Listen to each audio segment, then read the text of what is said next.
organic, unpredictable, unknown, lovely, beautiful, a sense of fulfillment. This is part of the pleasures of life and not the chores of life.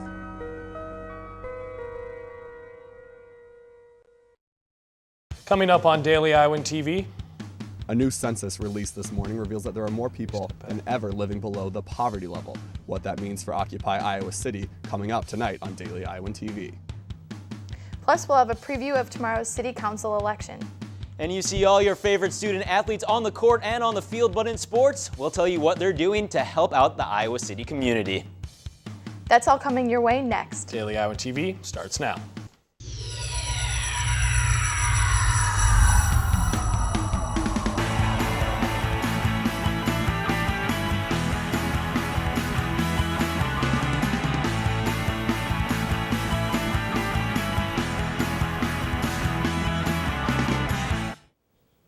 Hello and welcome to Daily Iowan TV, your television news, sports, and weather source from the Daily Iowan. I'm John Dedcott. And I'm Emily Bussey.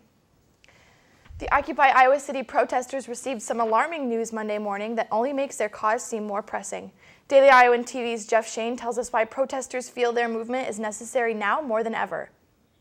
For years, I've been saying, when are the American people going to stand up and say, this is wrong, we can't live like this? And it's happening, yay! To many, Occupy Iowa City is an enigma. It looks more like a shantytown than what it actually is, a protest against big business. But with the U.S. Census Bureau saying the number of Americans living in poverty has reached a record 49.1 million, it seems Occupy protesters' fears may be right on the money. If more and more people are losing their jobs and losing their homes, our occupation might grow a lot more than we expected. Protesters recently gained a permit from City Hall that will let them stay in College Green Park until at least February, but they plan on staying past then, as long as it takes.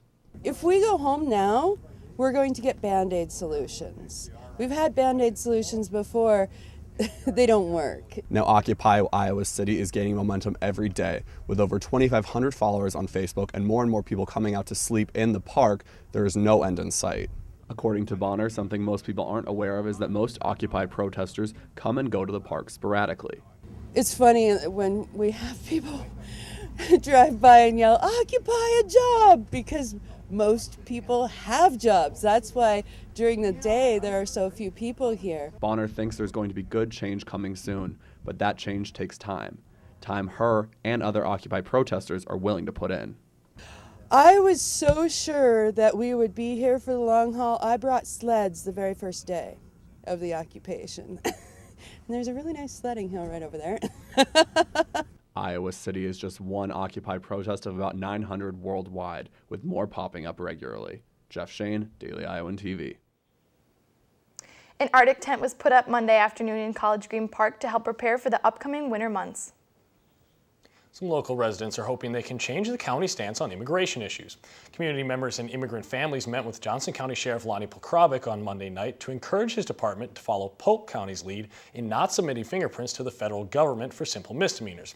That practice was put in place as part of the Secure Communities Act, and advocates say it is invasive and harmful to the immigrant community. For more on this story, be sure to check out Tuesday's pages of the Daily Iowan. And Monday marked the second day of Trans Week, put on by the UI Group Trans Collaborations. Trans Week is an event organizers hope will promote trans awareness and resources available to trans-identified people. Monday's event was a collaborative art project and dance party. Students and community members came together to express themselves through art on a giant canvas and wrapped up the event with a dance party. I think sometimes for those of us who do social justice work, it can get really intense and always serious, and we're always having very serious conversations, and it's important to have fun as well. So tonight we're going to dance, and we're going to listen to music and eat food and create art together. Trans Week will conclude Friday with a screening and discussion of a movie about coming out. An Iowa City man is charged with domestic abuse after allegedly attacking his girlfriend and throwing her down the stairs. Police say Victor Kabungalu was arguing with his living girlfriend about the relationship when he attacked her, dragging her out of their bed and kicking and hitting her. Reports say Kabungalu then threw her down the stairs and left the area, but not before threatening to kill her, saying he would get away with it because she does not speak English. The alleged victim suffered only minor injuries. A woman from Clinton, Iowa is being charged with several drug-related offenses after police reportedly found more than 3 pounds of marijuana in her car. According to police, 25-year-old Jessica Hubeck was stopped for a traffic violation back in July. Records show that during the stop, officers found more than 3 pounds of marijuana and over $23,000 in cash in her car. Hubeck is being charged with possession of a controlled substance and intent to distribute.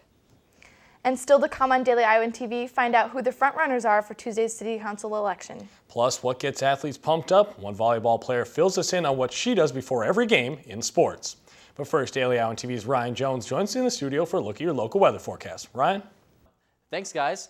Looks like tomorrow is going to be a wet one. Starting off in the morning, it will be 44 degrees and a 100% chance of rain. That rain should continue into the afternoon with highs reaching 46 before dropping back down to 42 degrees in the evening. Looking ahead to the rest of the week, temps will remain in the low to mid-40s Wednesday and Thursday with a 40% chance of rain on Wednesday. Skies should be a bit clearer though, and we might even see it warming up a bit headed into the weekend with temps of 49 on Friday and 53 expected for Saturday's game. We may even hit the 60s again by Sunday before cooling off again next week. That's your check on the weather. Back to you guys at the desk. Iowa City officials are hoping for a larger voter turnout in Tuesday's City Council election after an October primary saw the second lowest turnout since 1979. The election for 2 open at-large seats features a single incumbent in Mayor Matt Hayek, as well as candidates Michelle Payne, Raj Patel, and Jarrett Mitchell. The open seats are expected to be hotly contested, with Hayek the presumed frontrunner after receiving 64% of votes in the primary. Payne and Patel, meanwhile, were separated by just 3 percentage points, with former UI student Mitchell also in the mix. Steve Soboroff will be battling alongside Rick Dobbins for the District A seat. Soboroff, along with Patel and Mitchell, were cleared of electioneering late last month after flyers displaying their names were seen in a voting site. Many speculated that a student group was responsible, and all 3 men denied knowledge of the flyers. And while many of the candidates have run on a platform of developing downtown, all have said they would not try to repeal the 21 ordinance if elected. And getting closer to the Iowa caucuses, GOP presidential candidate Mitt Romney visited Dubuque Monday. Romney spoke at the sheet metal manufacturing plant to discuss his economic plan and also visited the state's largest water company in Davenport. The stops come as part of the governor's business-centered campaign as he vies for the top spot in the polls with fellow candidate Herman Cain. And while Romney talked business, Herman Cain continues to fight sexual harassment allegations. A 4th woman has come forward to accuse Cain of inappropriate behavior, saying the GOP candidate groped her in 1997 when Cain was head of the National Restaurant Association. Cain has said he will not answer questions about the allegations, saying they are completely false. Cain recently pulled into the lead in most polls, and it remains to be seen how the issue will affect his campaign going forward. And now Daily Iowan TV sports director Jake Abrams is here for your look at Hawkeye sports.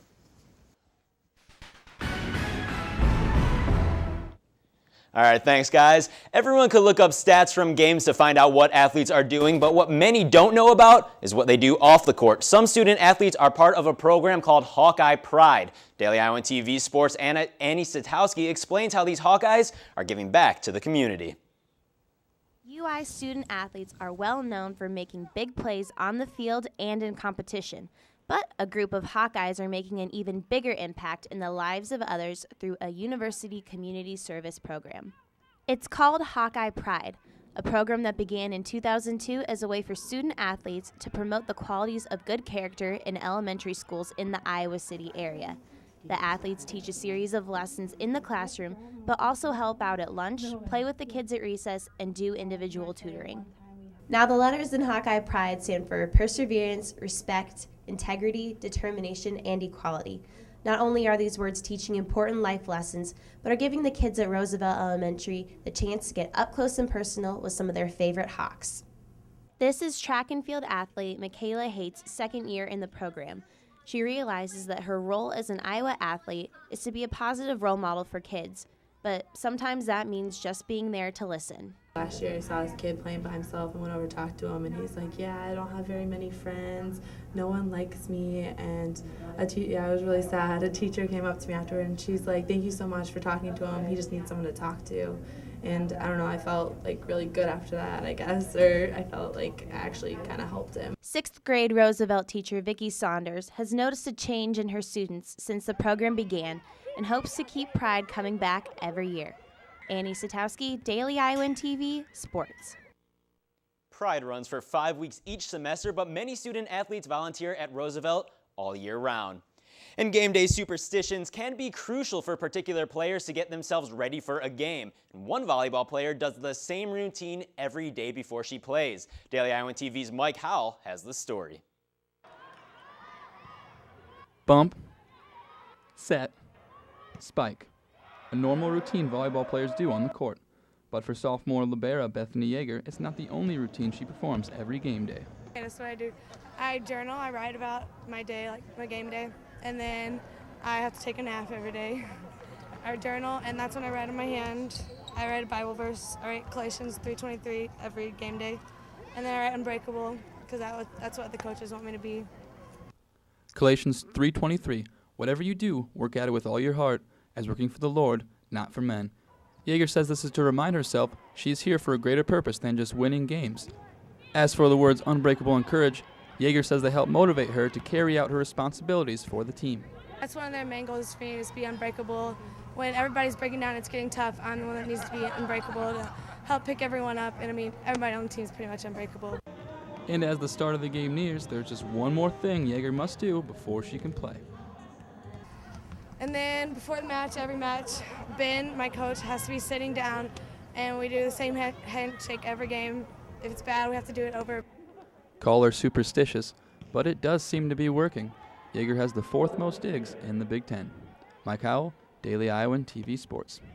Yeager and the Hawks dropped both matches this past weekend to Michigan and Michigan State, but are set to travel to Purdue this Thursday and Indiana on Saturday. And women's basketball is back in action on Sunday. Thierra Taylor was back on the court. This was Taylor's first game back since tearing her ACL after just 10 games her freshman season. Daily Iowan TV's Annie Constable caught up with Taylor to get her reaction to being back on the floor. Thierra Taylor is back. After 3 ACL tears in the past 20 months, Taylor's ready to get back on the court. I couldn't put the basketball down. No matter if I stepped into the gym, I was still running out there, and I felt like I hadn't really lost a step, even though I was injured more than a few times, so I figured I'd give it another try. Despite her reoccurring ACL tear, Taylor was determined to lace up and put her Hawkeye uniform back on once again. But it wasn't easy for Taylor to get this mentality back. Mentally, it's still a challenge, but I love basketball, so I pushed through. Taylor's love of the game, along with her father's love to see her play, was in the back of her mind at all times as she worked to get back in good health and back on the court. He loves basketball. He loves to see me play, so just knowing that he would love to see me out there, I kept that in mind as I was fighting through rehab.